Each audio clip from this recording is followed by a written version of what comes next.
Hi students, part 3 में हम पढ़ेंगे the differences in all the sections of BOP, like BOP and BOT का difference, current account capital account का difference, current account और balance of trade का difference. इनके components को देख के इस फ्लो चार्ट से आप डिफरेंस यहीं से अगर करने की आदत डालेंगे तो आपको कभी भी एग्जाम में ये भूलेगा नहीं। सिर्फ हमारा पहला डिफरेंस है current account BOP and BOT में। तो इसको देखिए, इसमें क्या क्या आ रहा है। पहला पॉइंट आपका यही बनेगा कंपोनेंट का। It includes export and import of visible items, that is good, export and import of services invisible, and current और यूनिलेटरल ट्रांसफर। आप इसको देखेंगे तो it includes only export and import of goods visible item. Second point इसका formula, it is the difference of export and import of visible transaction goods. और इसमें क्या क्या आता है, it is the sum total of balance of visible trade, जो यही वाला है, इसका balance, and invisible. Current account में करंट ट्रांजेक्शन भी क्या होती है, इनविजिबल, क्योंकि रेमिटेंसेज भी आपके वन साइडेड होते हैं, तो इसके रिटर्न में कुछ आते हुए नहीं दिखता, तो इसको भी हम क्या लेते हैं, इनविजिबल। तो सम total of invisible balance and visible balance इसका हो जाता है। तीसरा, इसमें आप गुड्स को देख रहे हैं विच can be seen while crossing the border. Balance of trade includes movement of goods which can be seen while crossing the border, क्योंकि वो तो टेंजिबल है। बट इसमें गुड्स के साथ क्या आ रही है, सर्विस भी आ रही है। तो यहाँ आप क्या लिखेंगे, it involves goods, movement of goods which can be seen while crossing the border, as well as services which can not be seen while crossing the border. तो हमारे पास ये तीन डिफरेंस बन जाते हैं। पहला इसके component, second formula, and third कि इसमें सिर्फ गुड्स है जो कि बॉर्डर क्रॉस करते हुए दिखती है, और इसमें सर्विसेज भी है which can not be seen while crossing the border. अब सेकंड डिफरेंस हमारा ऊपर के दो सेक्शंस में है, बीओपी एंड बीओटी। बीओपी हमने डेफिनेशन में ही बोला था, it is the statement of all economic transaction between our country and rest of the world. जब चारों आ गए इसको हम ऑल लिख देंगे, उनके नाम लिखने की जरूरत नहीं है। तो it is a statement of all economic transaction between our country and rest of the world. It is the difference of export and import of only visible. इसका तो वही रहेगा, ये तो सिर्फ विजिबल को लेगा। अब यहाँ पे जो है, अगर ऊपर की तीन ट्रांजेक्शन देखेंगे तो ये आपकी ये वाली है करंट अकाउंट की, मतलब it involves both current account and नीचे वाली क्या है, capital account. It involves both current as well as capital account transaction. Visible को अगर आप देखेंगे वो करंट अकाउंट में आती है, तो आप बोलेंगे it involves only current account transaction. तीसरा पॉइंट जो हमने यहाँ लिया था वही सेम हम ले लेंगे।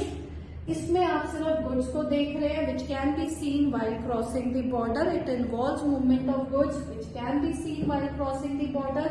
The same, it involves movement of goods which can be seen while crossing the border, as well as services which cannot be seen while crossing the border. Last, BOT जो है हमारा सरप्लस भी आ सकता है, deficient भी आ सकता है, balance भी कर सकता है। तो अगर हमारे एक्सपोर्ट ग्रेटर देन इंपोर्ट है, एक्सपोर्ट लेस देन इंपोर्ट है, या इक्वल है, कुछ भी हो सकता है ट्रेड के केस में, तो यहाँ पे हमारा सरप्लस हो जाएगा बीओपी। सेकेंड केस में डेफिशिएंट हो जाएगा। थर्ड केस में अगर बाय चांस एक्सपोर्ट इंपोर्ट बराबर है तो ये बैलेंस भी हो जाएगा।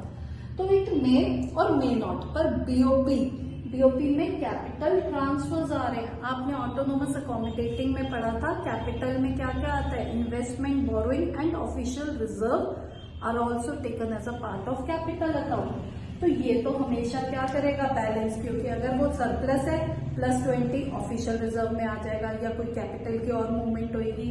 और अगर डेफिशिएंट है तो आप ऑफिशियल रिजर्व से पैसा ले लेंगे।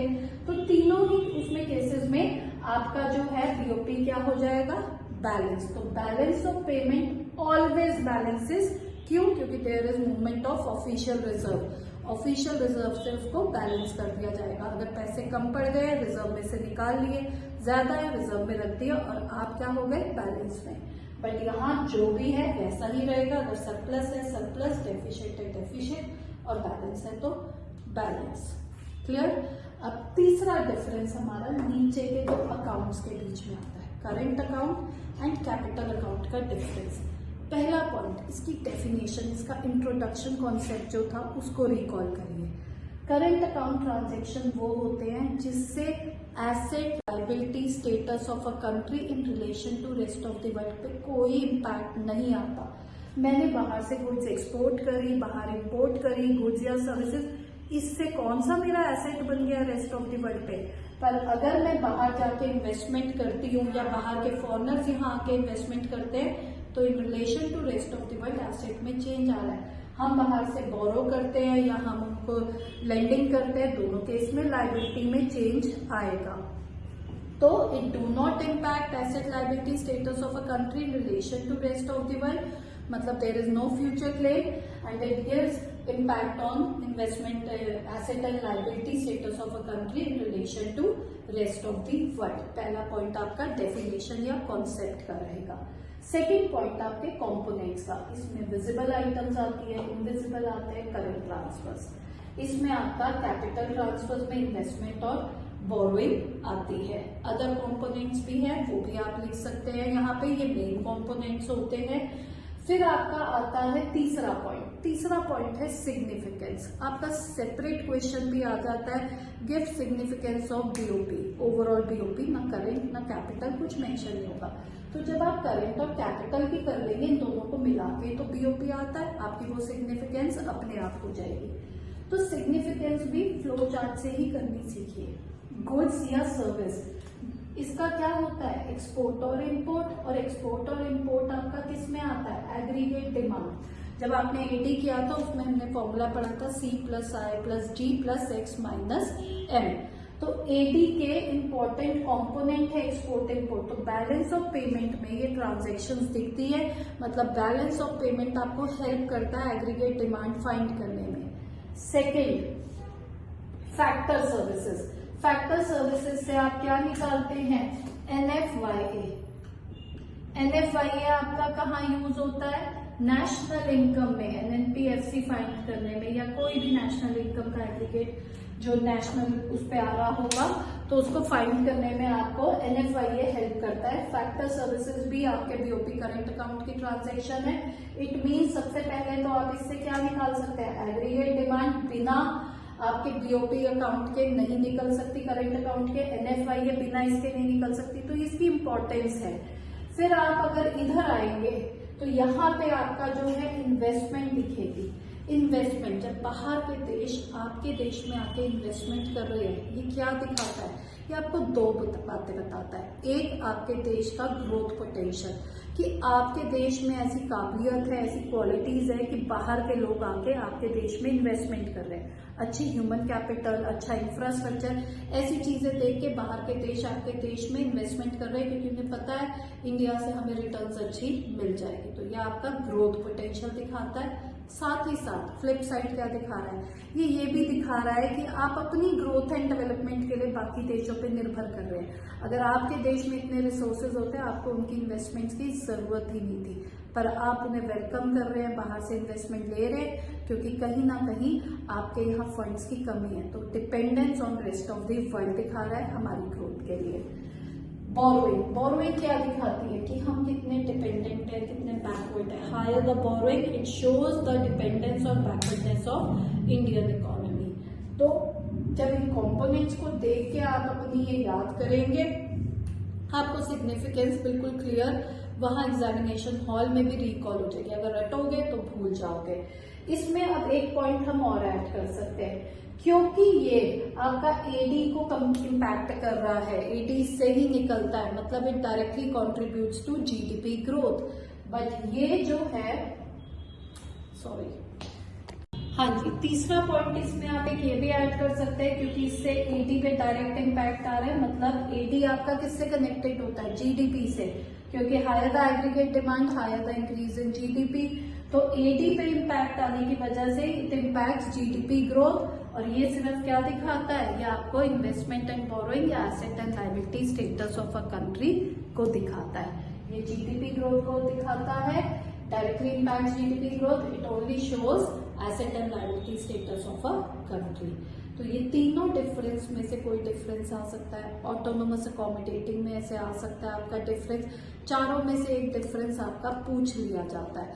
बाकी इसके अलावा आपके जो क्वेश्चंस होते हैं वो सिंपल से होते हैं कि अगर इंडियन इन्वेस्टर्स लैंड अब्रॉड, ये कौन से अकाउंट में आएगा, कौन सी साइट में आएगा। तो जब आप लैंड कर रहे हैं तो देश के बाहर पैसा जाएगा, आउटफ्लो आप इसे क्या बोलोगे, negative item, debit side item है।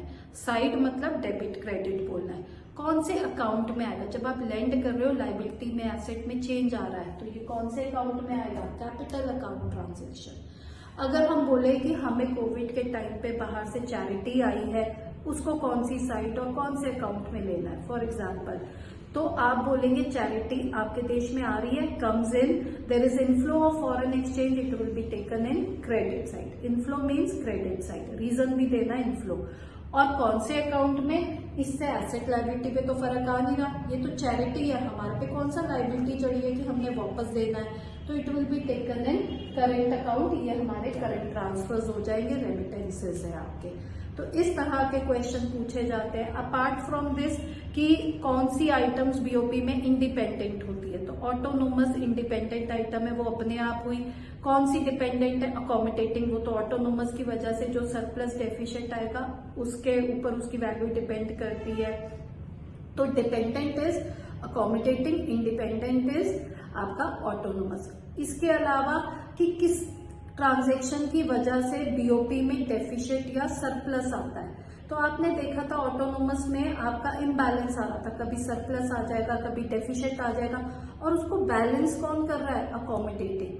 तो डेफिशिएंट या सरप्लस का कॉज अगर आपसे पूछा जाएगा, से फॉर डेफिशिएंट का आप बोलेंगे व्हेन ऑटोनोमस आपकी payments are greater than autonomous receipt. आपको current, capital, autonomous, accommodating 4 option दिए होंगे, आपने ऑटोनोमस को चूज करना है। अगर आपसे वो बोलेंगे सरप्लस इन बीओपी का कॉज क्या है, चारों नाम दिए हुए और आगे लिखा हुआ है receipts are greater than payment, तो आपने कौन सा ऑप्शन चूज करना है, autonomous receipts are greater than autonomous payment. तो चाहे सरप्लस हो चाहे डेफिशिएंट हो, उसके लिए रिस्पॉन्सिबल कौन है, ऑटोनोमस।